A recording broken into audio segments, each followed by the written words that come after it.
Primera de Pedro, entonces, capítulo 1, versículos 13 en adelante.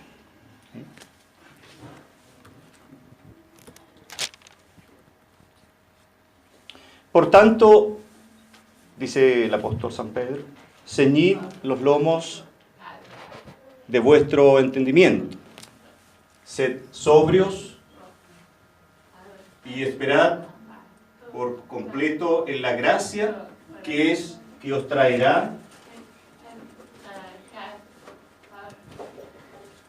cuando Jesucristo sea manifestado. Verso 14. Como hijos, gracias. Cuando hijos obedientes, no os conforméis a los deseos que antes teníais estando en vuestra ignorancia, sino como aquel que os llamó es santo, sed también vosotros santos en toda vuestra manera de vivir. Porque escrito está, sed santo, porque yo soy santo. Y si invocáis por Padre a aquel que sin acepción de personas juzga según la obra de cada uno, conducíos en temor todo el tiempo de vuestra peregrinación, sabiendo que fuisteis rescatados de vuestra vana manera de vivir, la cual recibisteis de vuestros padres, no con cosas corruptibles como oro o plata, sino con la sangre preciosa de Cristo, como de un cordero sin mancha y sin contaminación, ya destinado desde antes de la fundación del mundo, pero manifestado en los postreros tiempos por amor de vosotros, y mediante el cual creéis en Dios, Amén. Que le resucitó de los muertos y le ha dado gloria para que vuestra fe y esperanza sea en Dios. Señor, te doy infinitas gracias en esta hora, porque tú eres bueno y siempre tus misericordias son nuevas cada día. Tu palabra dice que tú nos consuelas en todas nuestras tribulaciones, para que también nosotros podamos consolar a otros con las mismas tribulaciones, con las mismas consolaciones que tú nos das. Padre, y en esta hora tu palabra ha sido leída. Te ruego en el nombre de Jesús que a través del Espíritu Santo pueda salir de mi persona, Señor, lo que tú tienes preparado para tu iglesia. Amén. Oramos confiando en la guía soberana del Espíritu Santo. Amén. En el nombre de Jesús. Amén. Y amén. Tome su asiento, por favor.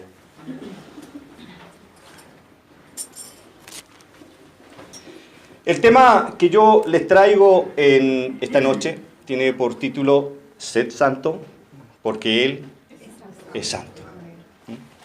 A manera de introducción, debemos decir que el atributo más relevante de Dios, sin duda en todas las Escrituras, es su santidad.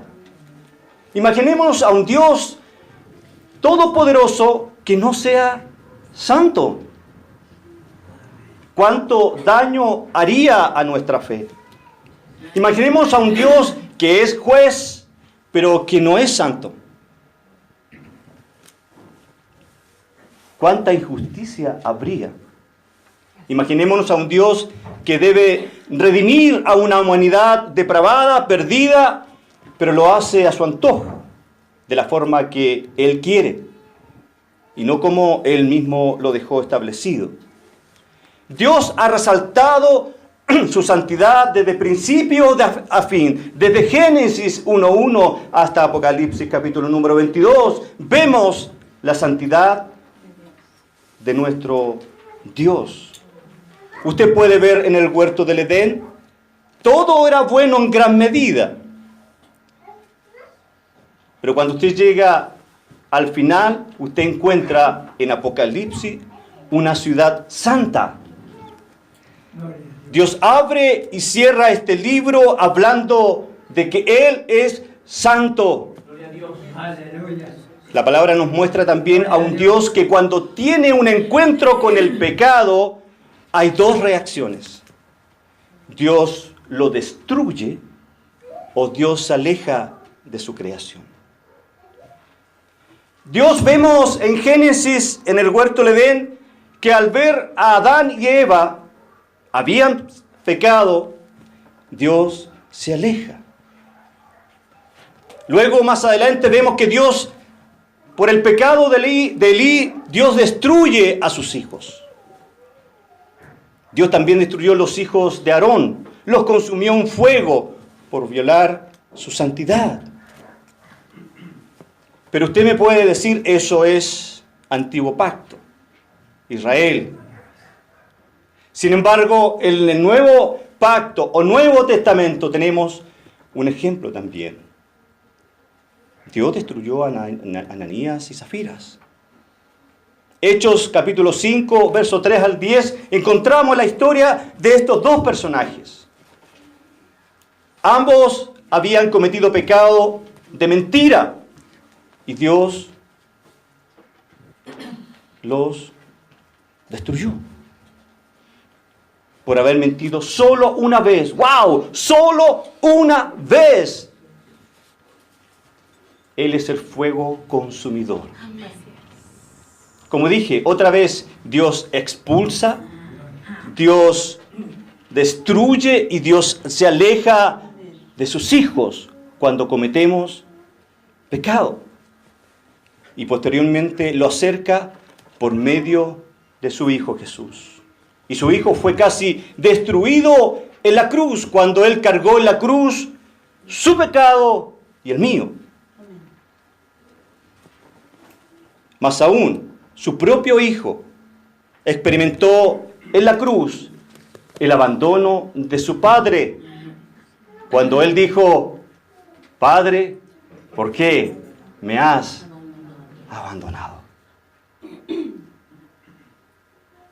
Ese consejo trinitario, unidos desde la eternidad, en ese preciso segundo, producto del pecado, Dios abandonó a su Hijo.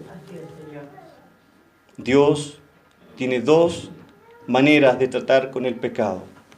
Puede destruir a la persona o se aleja de él. Y el ejemplo más claro es su Hijo. Al momento de cargar el pecado de sus elegidos, de sus hijos, Dios lo abandonó. La única vez en la eternidad pasada que hubo una separación entre el Padre y Él fue precisamente la cruz. Cristo experimenta una lejanía con el pecado de su Hijo.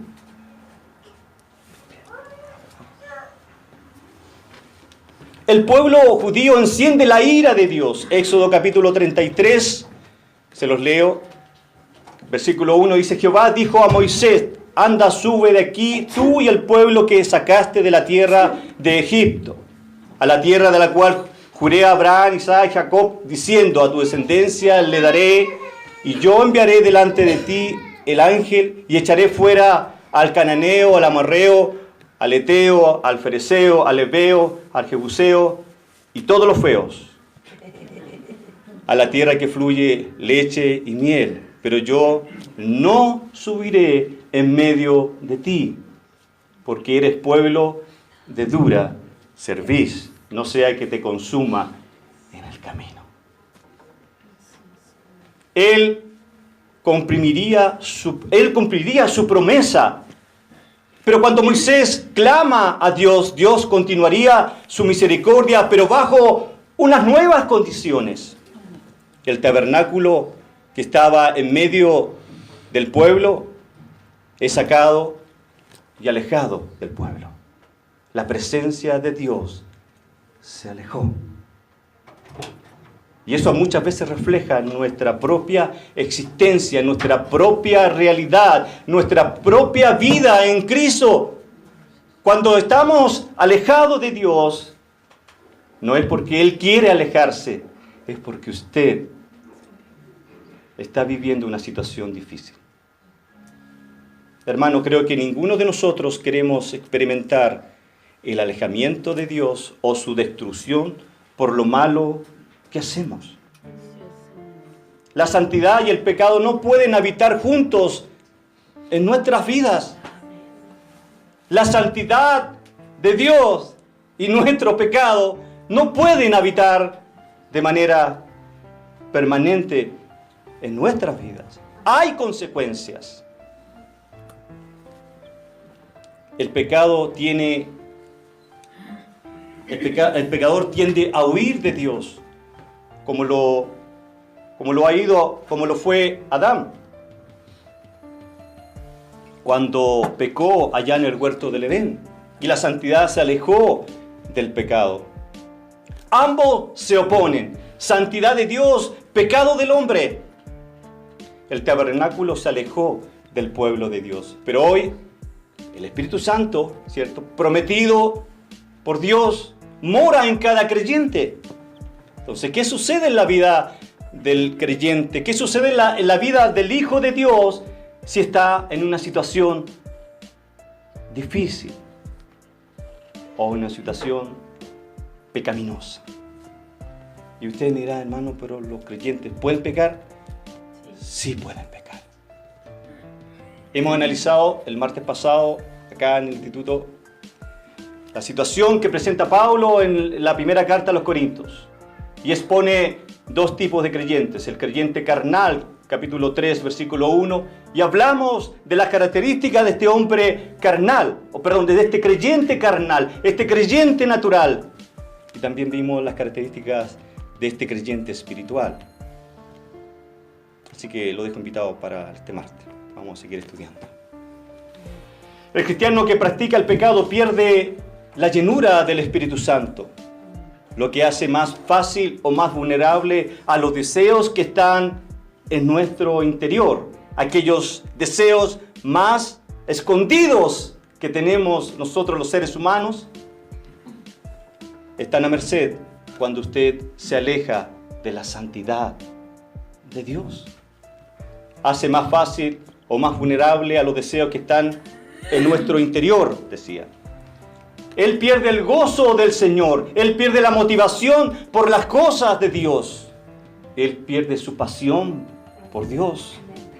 Él nos hace ver su lejanía temporal mientras el Espíritu Santo sigue morando en nosotros. El Espíritu Santo se contrista, se entristece cuando usted deja salir sus más perversos deseos de su interior. Pierde su primer amor. Por lo tanto, los amores del mundo empiezan a tomar más sentido en su vida, es decir, empiezan a ser preferencia para usted. Pierde su temor al pecado. Ahora ya no le tiene temor al pecado, sino que se deleita en él. El creyente pierde el temor por la mentira, porque no está viviendo en la verdad que es Cristo. Él pierde la paz. Ese creyente carnal, ese creyente que está viviendo en pecado, pierde la paz. Él pierde su perspectiva de lo que debe dar cuentas a Dios por cada palabra, por cada pensamiento, por cada hecho que ha experimentado en su vida como creyente. Decía que lo vimos hace unas semanas atrás, estudiando el capítulo 3 de Primera a los Corintios. Y todos estos son síntomas de que Dios se ha alejado aunque hay una permanencia continua del Espíritu Santo en el creyente, en nuestro interior. Por lo tanto, hermanos, la santidad no es una opción, es una necesidad, una obligación en la vida de cada creyente. La santidad no es una opción, es un imperativo. Y las razones son varias. El Espíritu Santo de Dios habita en nosotros, por lo tanto debe ser honrado. Necesitamos orar lo que Cristo hizo en la cruz, al dar su vida en rescate por nosotros. No es una opción la santidad, porque debe orar y hablar de la palabra y experimentar lo que la palabra dice, porque el creyente necesita tener las consecuencias del pecado. Yo puedo alejarme por mi pecado de su presencia, pero volveré a Él bajo sus términos, no bajo los míos, y viviré consecuencias si estoy alejado de Él. El pueblo de Israel, los pueblos del sur de Israel, después del exilio, pecó frente a Dios, a Jehová, y las consecuencias las vivieron 150 años después. Es decir, después de un siglo y medio, vivieron las consecuencias de su horrible pecado de alejarse de su Dios. Esta es mi introducción, un poco larga, pero necesaria.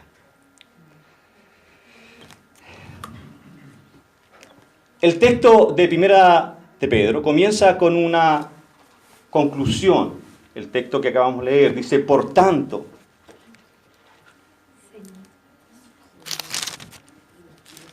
Por tanto. ¿Qué significa ese por tanto?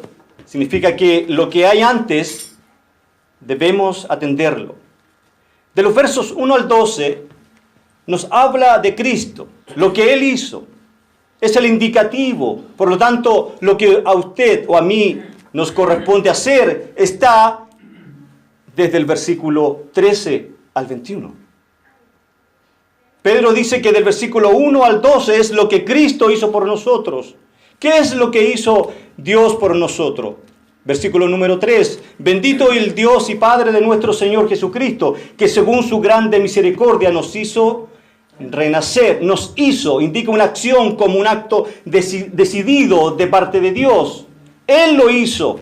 Él nos hizo renacer. Este tipo de frase se utiliza para afirmar la soberanía de Dios en cada uno de sus hijos. Él lo hizo. Él nos hizo renacer para una esperanza viva y no yo. Él nos hizo renacer para una esperanza viva por la resurrección de Jesucristo de los muertos. Jesús es el agente del Padre y su medio de redención. Es el agente del Padre en la creación como también en el juicio. Jesús es el que creó, Jesús es el que redimió, Jesús es el que va a estar en el juicio. Primero con nosotros, vamos a ver, y después con aquellos que van a morir sin Cristo. Versículo número 5 dice que sois guardados. ¿Por qué? Por el poder de Dios. Amén. Mediante la fe para alcanzar la salvación. Amén. Que está preparada para ser manifestada en el tiempo postrero. Amén. No es que tengamos, no está diciendo que no tenemos una salvación ahora. Es decir, que la gloria de Dios se va a manifestar de manera mucho más grande o gloriosa en el tiempo que Él venga. Gloria a Dios. Los profetas del Antiguo Testamento anhelaron esta salvación. Versículo número 10, dice los profetas que profetizaron de la gracia destinada a vosotros, inquirieron y diligentemente indagaron acerca de esta salvación. Ellos anhelaban conocer lo que usted y yo hoy experimentamos, que es la rendición de nuestros pecados. Aún los ángeles anhelaban conocer lo que usted ya conoce. Versículo 12. A estos se les reveló que no para sí mismos, sino para nosotros, administraban las cosas que ahora os son anunciadas por lo que os han predicado el Evangelio por el Espíritu Santo enviado del cielo. Cosas en las cuales anhelaban mirar los ángeles. La Nueva Versión Internacional dice, aún los mismos ángeles anhelan contemplar esas cosas. ¿Qué cosas? Lo que usted y yo vivimos. ¿Qué estamos viviendo? La salvación de nuestra vida. El que hayamos pasado de muerte a vida. Todo esto ya lo hizo el Señor. Esto es lo que Cristo hizo por nosotros. Pero Pedro nos anima a vivir en esperanza entre el versículo 1 y 12. Pero a partir del versículo número 13, que es el texto que hemos estado experimentando, Pedro nos anima a vivir en santidad. Nos dice, Cristo hizo esto por ustedes, pero ahora nos corresponde a nosotros vivir una vida de santidad Pedro nos llama a una vida de obediencia y reflejar el carácter de Cristo basado en lo que ya Él hizo por usted y por mí al entrar en los versos 1 al 12. Lo hace a través de una serie de imperativos. Son verbos imperativos. Cuando la Biblia habla de verbos imperativos, significa que usted no tiene la opción. Usted tiene la obligación de hacerlo. ¿Amén? ¿O no, Pastor Torres? Cuando la Biblia habla del verbo imperativo, es decir, la figura verbal acá es imperativo, le está diciendo a usted que debe hacerlo. No tiene opción. Es una orden. A través de una serie de versos imperativos que cuando están escritos así, no son una opción, sino una obligación. ¿Me oyó bien? Una obligación. Son una obligación para quienes hemos recibido ese sacrificio, esa sangre, esa fe, esa esperanza, ese amor sublime. Vivir en santidad. Caso contrario, Dios se puede alejar temporalmente de usted o lo puede destruir. Son las dos formas de reaccionar que tiene Dios frente al pecado, no tan solo del hombre inconverso, también de los creyentes. Y hemos visto situaciones en la introducción, lo que Dios hizo con el pueblo de Israel y con algunas experiencias en el Nuevo Testamento. Y estos imperativos que vamos a ver en la proposición de este mensaje son antecedidos por un acto sublime que nos describen los versos del 1 al 12. Estos son los imperativos. Versículo número 13. Por tanto, ceñid los lomos de vuestro entendimiento, sed sobrios y esperad por completo en la gracia que se os traerá cuando Jesucristo sea manifestado. La Nueva Versión Internacional dice, por eso, dispónganse para actuar con inteligencia, tengan dominio propio, pongan su esperanza completamente en la gracia que se les dará cuando se revele Jesucristo, segunda venida. Acá tenemos solo, en estos versos, 3 imperativos. Número 1, ceñid los lomos de vuestro entendimiento, dispongamos para actuar con diligencia. Está hablando, ceñid los lomos de vuestro entendimiento. ¿Qué significa eso? Es una voluntad dispuesta a obedecer.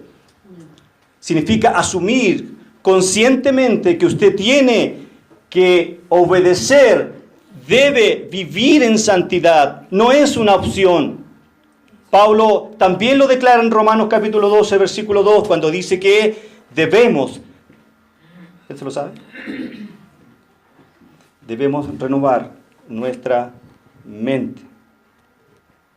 Dice, no os conforméis a este siglo. Cuando la palabra siglo habla de esta era, 2018, en un término más práctico. Dice, no os conforméis a este siglo, a los valores relativos, a las cosas que están sucediendo en nuestra era, en nuestra sociedad. No os conforméis a aquellas cosas, sino que renueven su mente cada día. Y Pedro dice, ceñid los lomos de vuestro entendimiento, es decir, renovemos permanentemente nuestro entendimiento de Dios.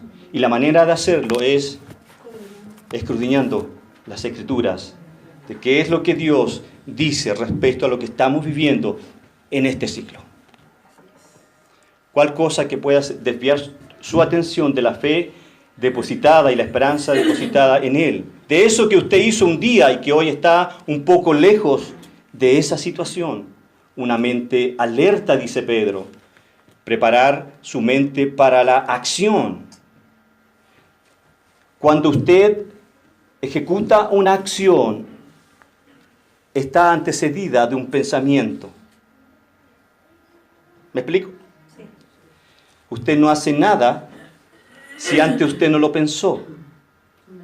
Y si usted comete pecado, es porque antes usted lo pensó, lo planificó. Por lo tanto, hay una acción, hay un pensamiento. Usted craneó hacerlo. Pero si usted es un hombre fiel a Dios, la única manera de ejecutar cosas de vivir en santidad es pensando que usted es santo, que usted lo compró Cristo. Y de esa manera usted va a ejecutar una acción de santidad. Porque una acción siempre está antecedida de un pensamiento. Amén. Por lo tanto, necesito conocer las Escrituras para tener mente que está preparada para enfrentar las acciones que el enemigo de Dios pondrá para desviarme del propósito que Él tiene para usted.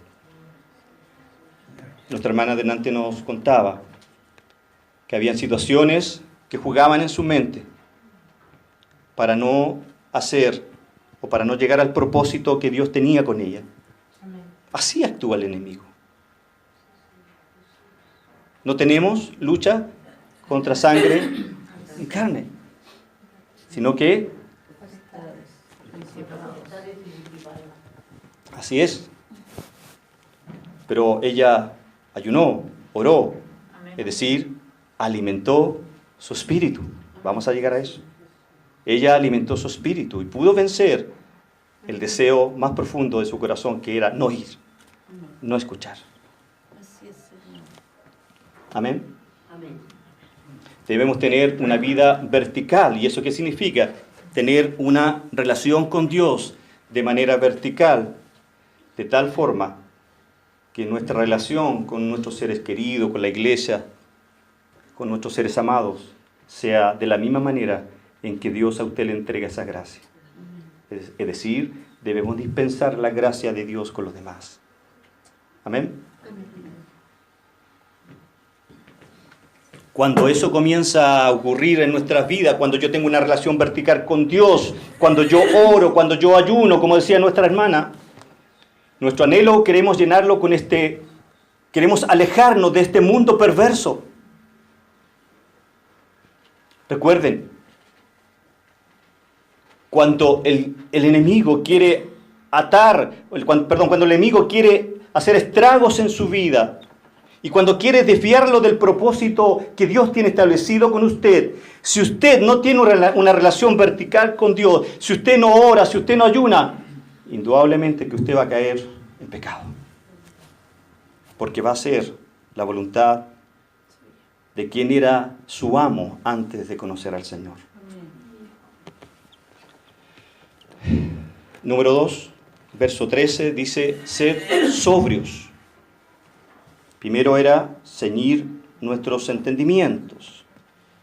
Luego, la parte del medio del versículo dice, sed sobrios. ¿Cuántos cristianos conoce usted que viven una vida sobria?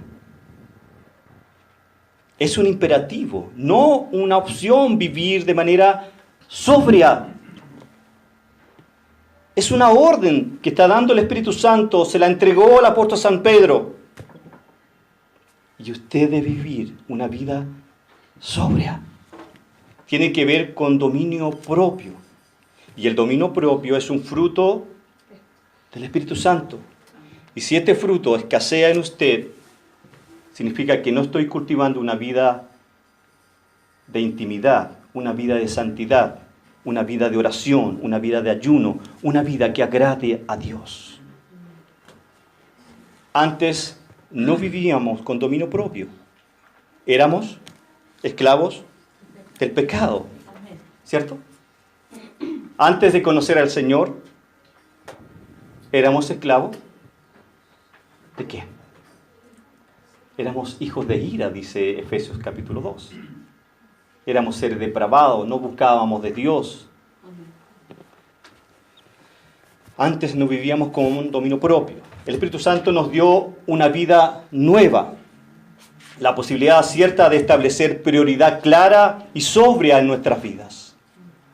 Dios nos enseña cada día de manera sistemática, en los estudios, en los mensajes, en su vida de oración, en su vida de intimidad, relación vertical con Dios, a ser hombres y mujeres prudentes, hombres y mujeres sobrias. Aleluya. Cristo lo libertó su voluntad, que estaba esclavizada por el pecado antes de conocerle. Número 3, seguimos en el mismo verso 13 y dice: y esperad por completo en la gracia que se os traerá cuando Jesucristo sea manifestado. Otra versión de la NBI dice: ponga su esperanza completamente en la gracia que se les dará cuando se revele Jesucristo. Este imperativo, hermanos, más fuerte que los otros anteriores. Ceñir nuestro entendimiento, sé sobrio. Me ordena que debo poner mi esperanza completamente en la gracia de Cristo. No parcial, no parcial. Completamente mi esperanza debe estar puesta en Jesucristo. Hay una gracia presente, pero vendrá una gracia aún mayor. Amén. ¿Cómo hacemos esto? Una voluntad dispuesta a obedecer y siendo sobrio. Usted, su voluntad, recuerde, lo repito, estaba esclavizada. Su voluntad estaba esclavizada por el pecado. Pero Dios lo libertó. Le cantábamos que Dios nos libertó. ¿Pero de qué nos libertó? Libertó nuestra voluntad. Éramos esclavos del pecado, hermanos. Y ahora nuestra voluntad es del Espíritu Santo que mora en nosotros. Por lo tanto, dos cosas que debemos hacer es una voluntad dispuesta a obedecer y debemos ser sobrios. No confiando en mis fuerzas, no confiando en mis experiencias ni en la de los otros. Son bonitas las experiencias. Yo me alegraba con la experiencia de mi hermana. Pero Dios actuó en ella. ¿Me explico? Y nos bendijo con su experiencia. Si no, me debo regocijar en todo el consejo sabio de las Escrituras. Porque ese es el consejo de Dios para cada uno de nosotros. Amén. Pedro nos ayuda a entender que nuestra esperanza debe estar centrada en la venida de Cristo, pero debemos esperarla en santidad,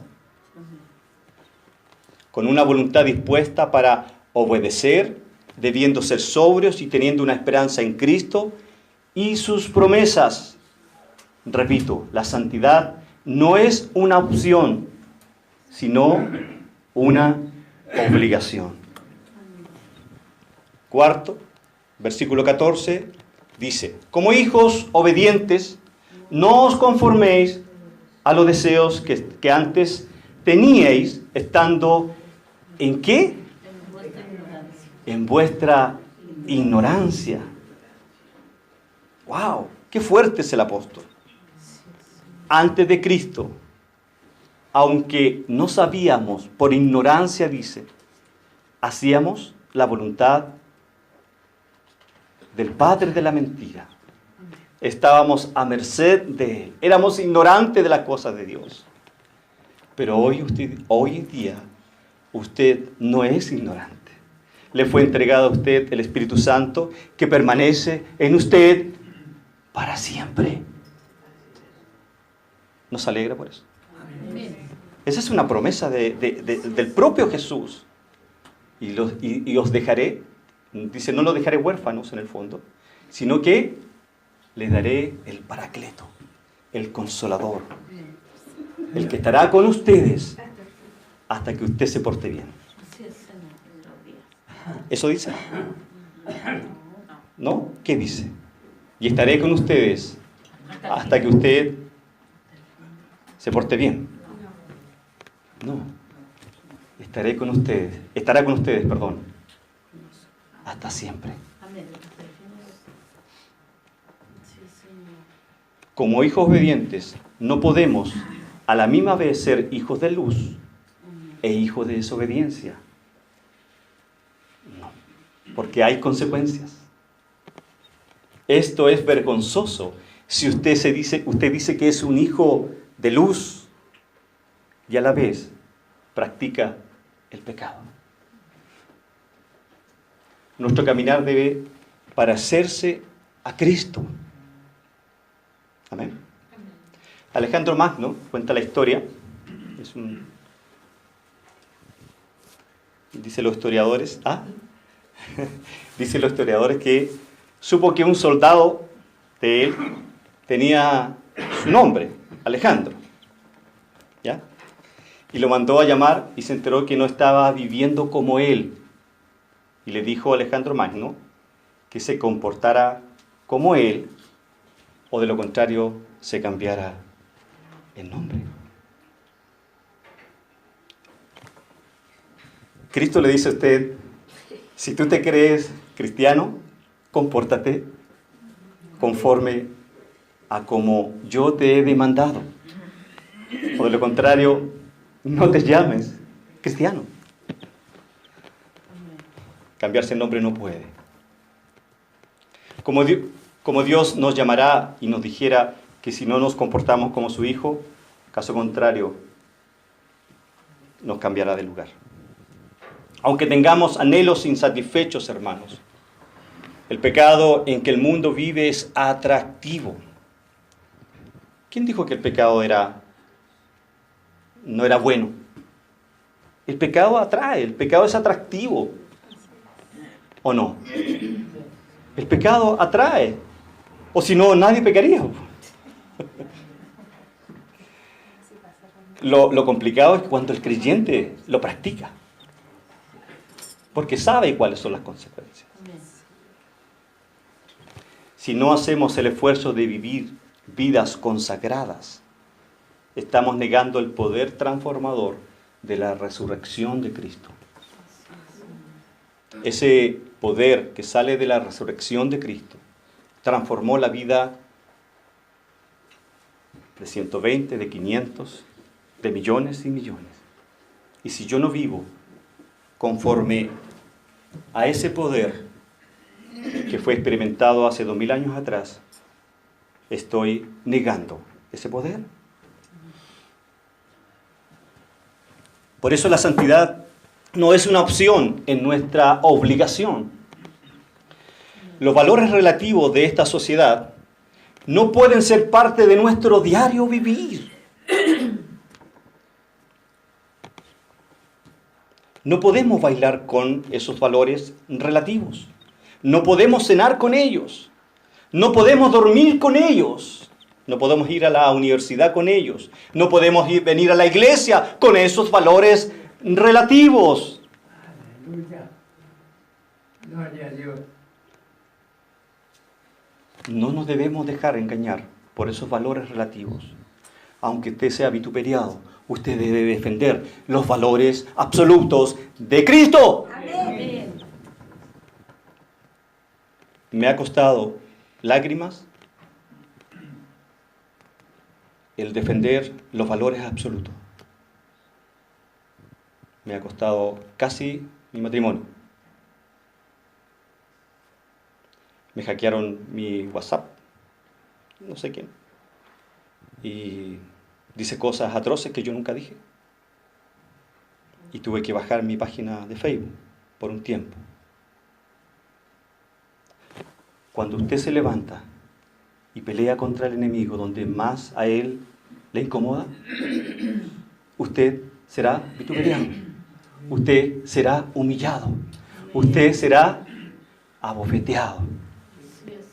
Si usted está viviendo vidas tranquilas, es porque usted no está viviendo vida de santidad. Amén.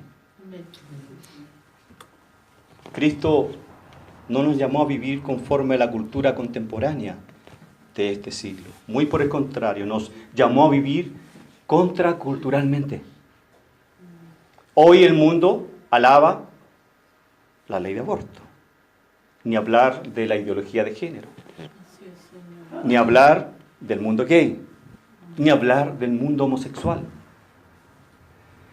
Estaba enseñando en una de mis clases en el liceo sobre la ideología de género, y la verdad es que estaba haciendo un debate bastante interesante, y una niña de 15 años se para y me dice: profe, me voy de mi clase, de su clase, no quiero estar en su clase. ¿Pero por qué? Si hemos sido tolerantes con las dos posiciones. No, me dijo que yo soy lesbiana, que usted está hablando en contra de... No, yo no estoy hablando en contra de aquello.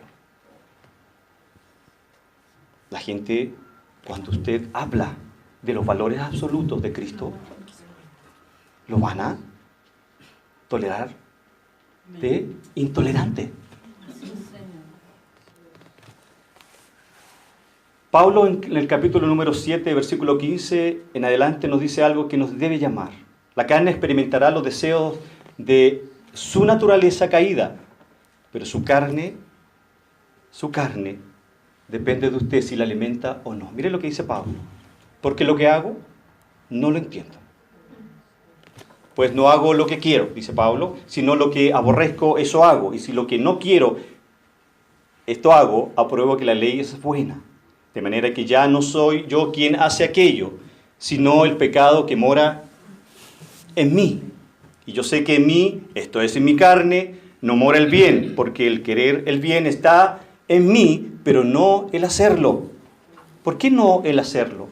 Porque recuerde que permanentemente nosotros hay una lucha entre la voluntad que está siendo regenerada permanentemente, producto de su oración, producto de su ayuno, producto de su estudio, de venir a los estudios, de venir al culto, a aprender, a ser edificados, y esos deseos pecaminosos que tenemos nosotros.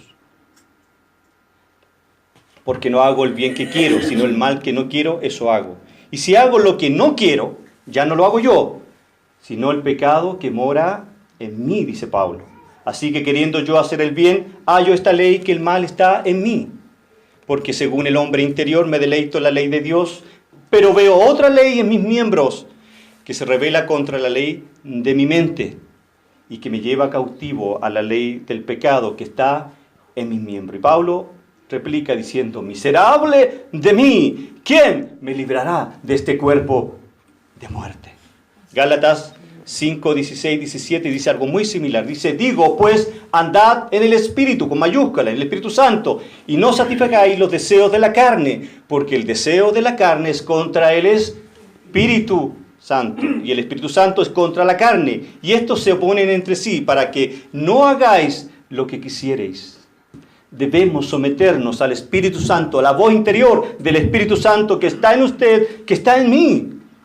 Y la manera en que somos sensibles a la voz del Espíritu Santo es orando, ayunando, leyendo su palabra, estudiando su palabra, obedeciendo los mandamientos, no viviendo vidas pecaminosas, porque si lo hacemos, contristamos, entristecemos al Espíritu Santo.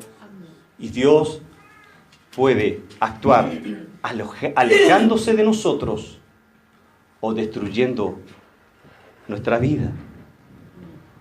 1 Corintios capítulo 11, versículo 30 dice que Dios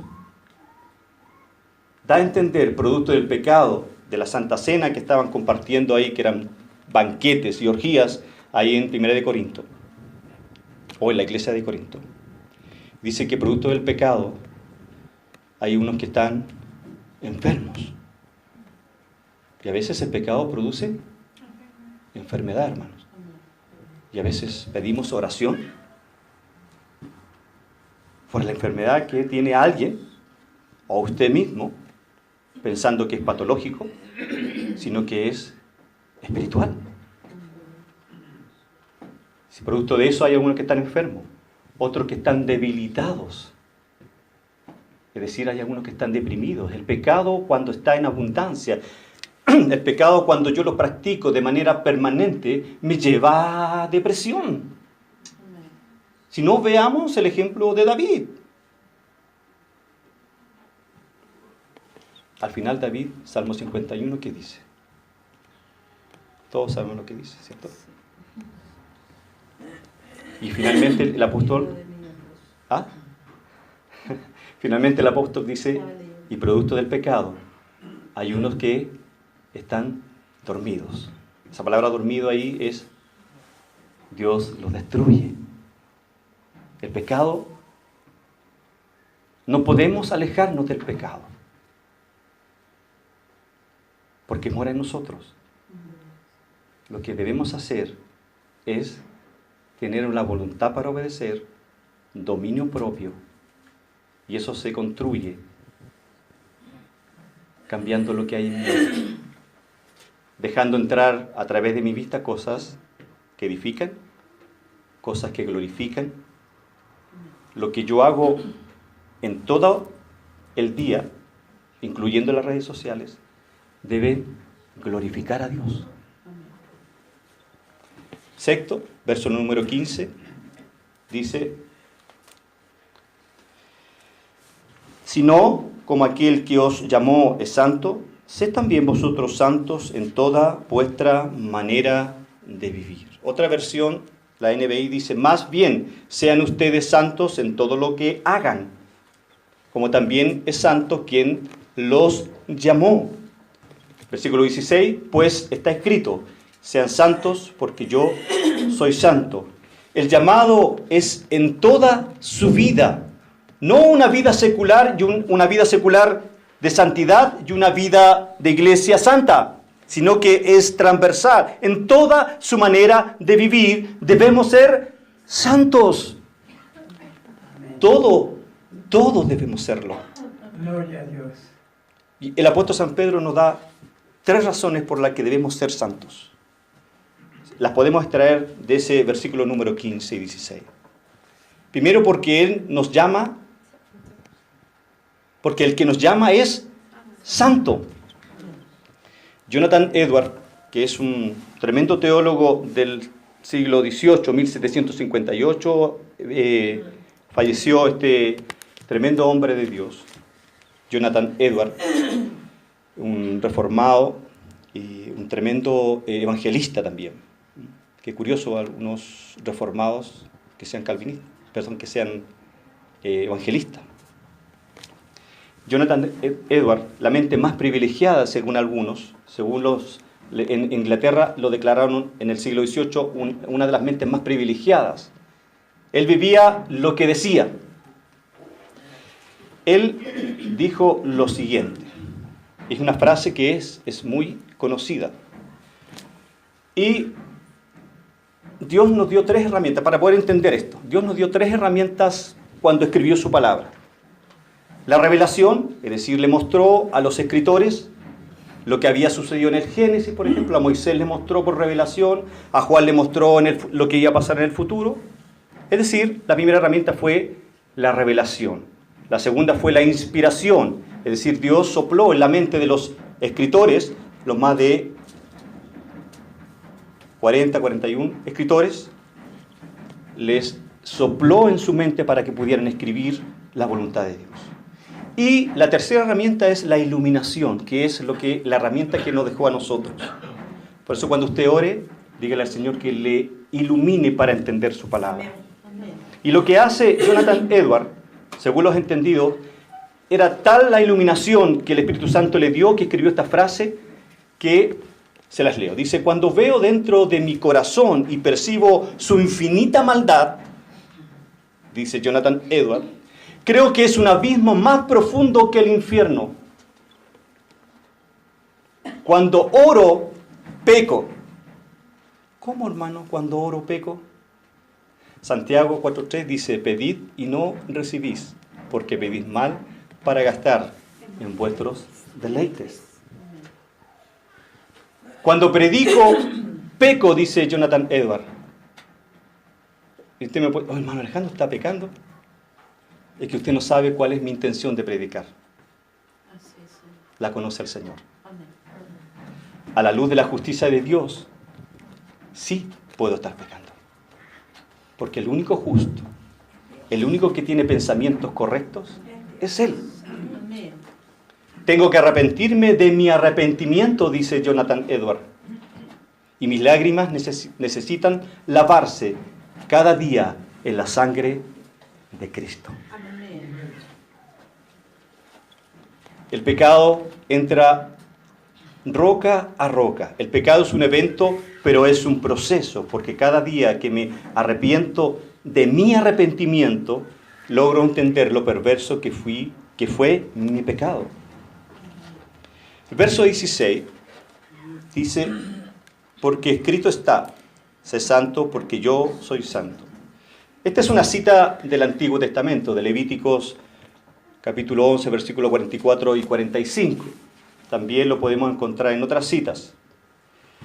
Se lo voy a leer. Dice, porque yo soy Jehová vuestro Dios, vosotros por tanto os santificaréis y seréis santos, porque yo soy santo. Así que no contaminéis vuestra persona con ningún animal que se arrastre sobre la tierra, porque yo soy Jehová, que os hago subir de la tierra de Egipto para ser vuestro Dios. Seréis, pues, santos, porque yo soy santo. Lo que hace el apóstol San Pedro cita a Levíticos.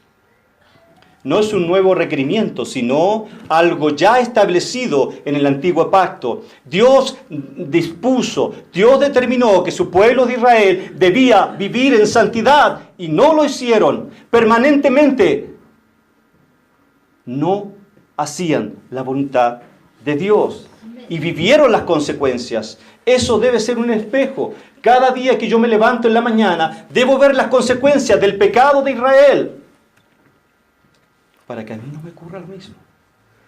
Sé santo, porque yo soy santo, que es lo primero que Pedro nos dice.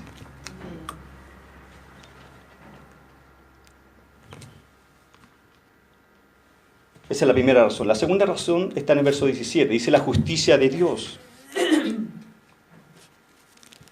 Y si invocáis por Padre aquel que sin acepción de personas juzga según la obra de cada uno, conducíos en temor todo el tiempo de vuestra peregrinación.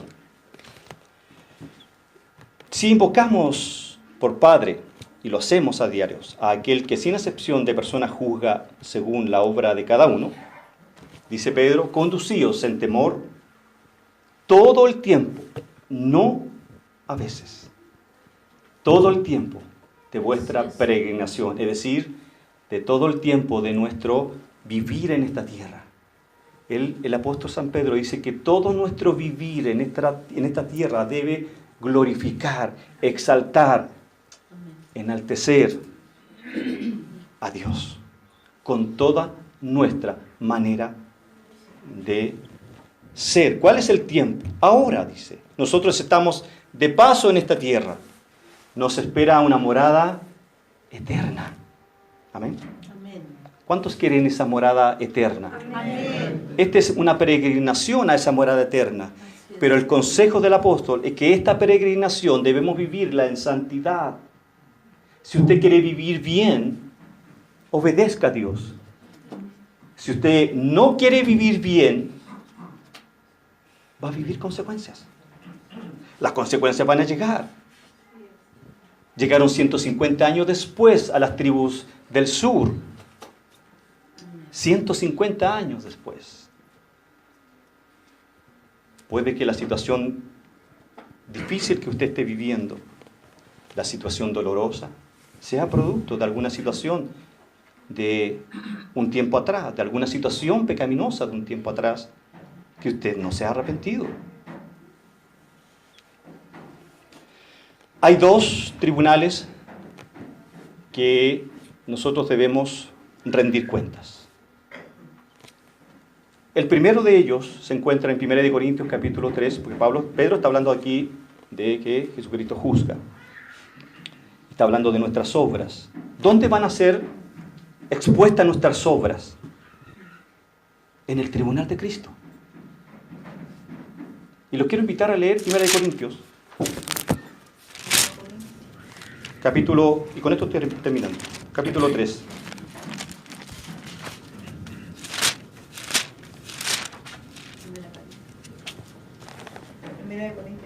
3, versículo 10 en adelante.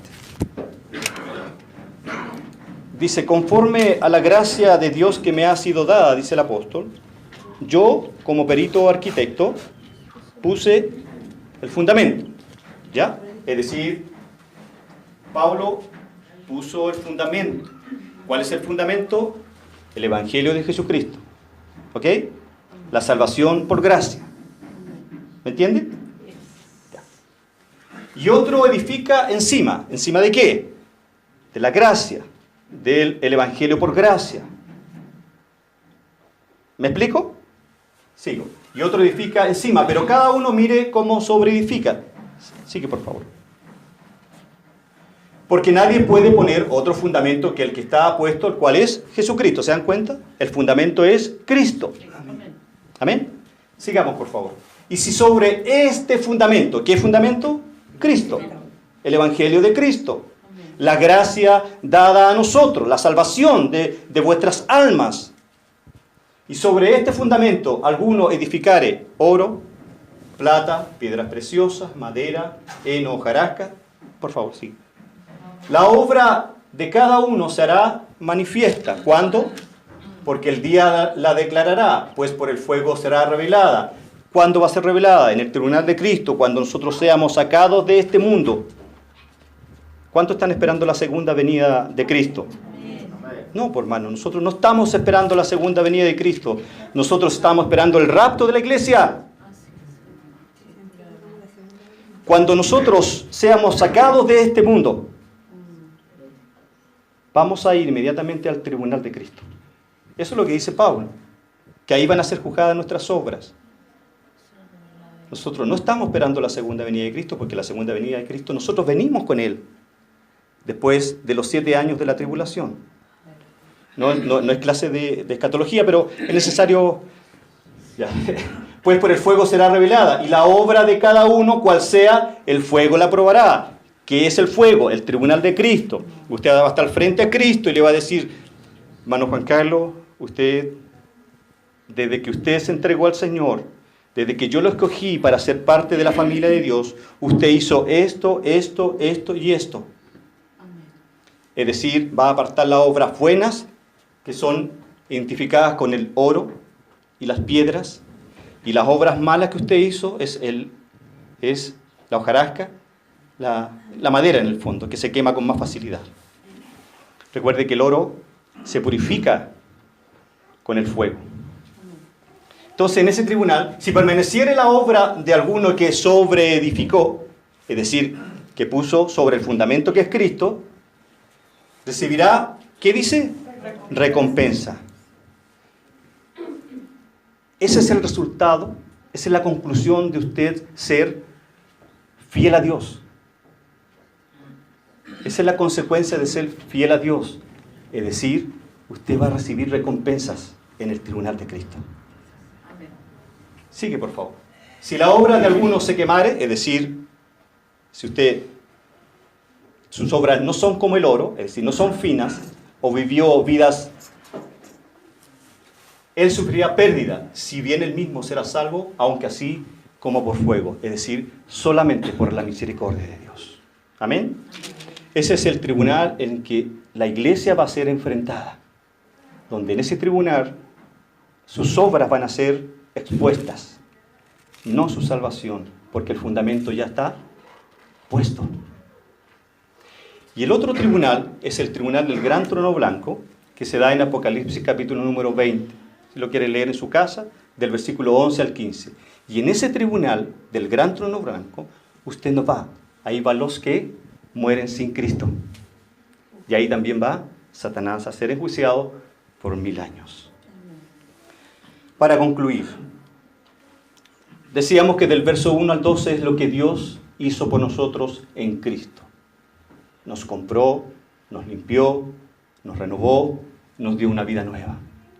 Del versículo 13 al 21 es lo que usted y todos nosotros debemos hacer para vivir vidas consagradas. Cuando Pedro dice, sed santo, también se refiere a que nuestra vida debe ser consagrada. Recuerden que en el Antiguo Testamento los utensilios, aunque estaban viejos, aunque estaban ajados, eran consagrados, eran santificados para el servicio. Esa es la figura que Pedro habla aquí. Que nosotros, nuestra vida, nuestra mente, nuestro corazón, nuestras acciones, nuestra voluntad debe ser consagrada, entregada al servicio de la obra. De esa manera usted recibirá recompensas. La respuesta reverente a un Dios que le ha dado todo es su respuesta reverente a ese Dios que le entregó a Cristo en la cruz, para que usted dejara de ser un rebelde y ser ahora un adorador que busque a Dios en espíritu y en verdad. Yo no sé cómo está su vida en Cristo. Solo el Espíritu Santo lo sabe. Yo sé cómo está la mía. Pero si Dios me dice que yo debo vivir vidas santas, si Dios me dice que todo lo que ha hecho por mí y que ahora yo debo vivir como Él me demanda que yo lo haga, no es una opción. El apóstol San Pedro nos dice que es una obligación de vivir vidas santas. Yo no sé cómo está su vida, no sé cómo está su relación con el Señor. Pero si usted venía a buscar una respuesta de Dios, esta es la que el Espíritu Santo le tenía en esta noche para usted. Amén. Amén. Amén. Inclinemos nuestros rostros.